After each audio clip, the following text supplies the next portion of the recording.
Okay, so I'm Lauren, and here is a physics problem that a student posted.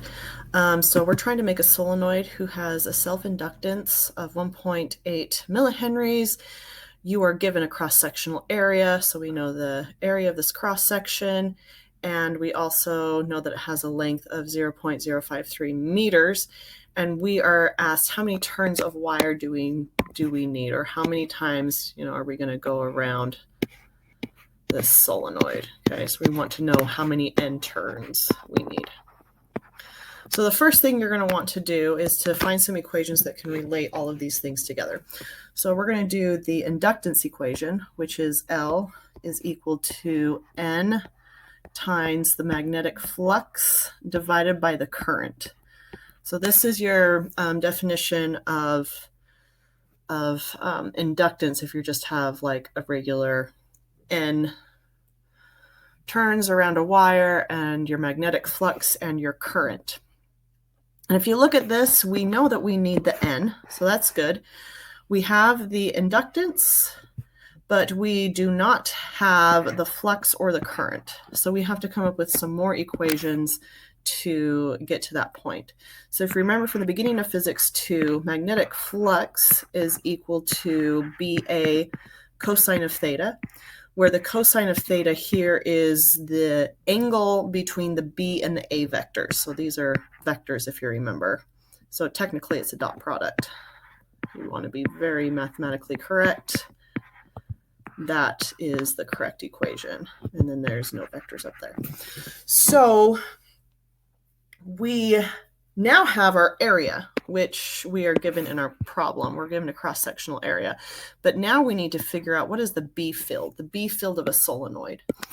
So if we, again, think back to previous sections, the B field of a solenoid is going to be this equation, which is mu naught times N times I. Now this N is the number of loops per unit length. So oftentimes we write it like this, mu naught N over L times I. So again, this is number of currents or number of loops, or we'll call it our turns, keep it consistent, terms, length, and then our current. And then mu naught is our constant of permeability. Permeability. Okay, so B of a solenoid. So now the equations start to look a little bit better. So given all of this, let's take a look. Let's look at what we've got here so far. So let's try to rewrite the magnetic flux of a solenoid. So this is equal to B times A. We're going to assume that theta is equal to 0 degrees. The B and the A vectors are going to line up exactly. And so B times A, but then we need the solenoid, the B field of a solenoid. So we got mu naught times N over L times I. And then we multiply this by the area. And then that is our magnetic flux. So now we're going to take this equation, the magnetic flux equation, and put it into our inductance equation.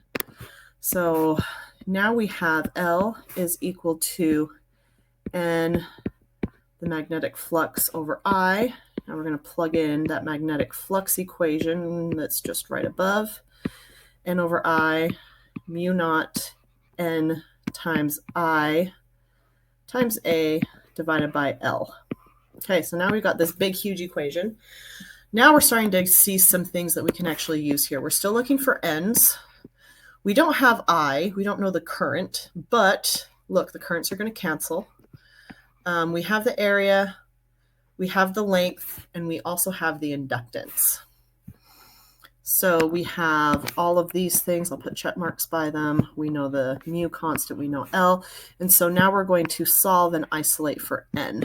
Solving for N algebraically, you're going to get N is equal to big L times little l divided by mu naught times by A. And you're going to take the square root of that because you're going to have these two N's that are going to become squared together. And plugging in all of those values, if you plug them all in, I am getting a value of 241.7 turns. Make sure you take the square root. And if you check all your units, we don't have time for that, but if you check through all your units, all the units will cancel out and you shouldn't have any units because the number of turns should be unitless. Just remember that a Henry, units of a Henry is Tesla meter squares per amps. And then that will help you simplify all of these values. So there you have it. Hope that gives you the answer you were looking for, and let me know if you have any questions. Have a great day, guys.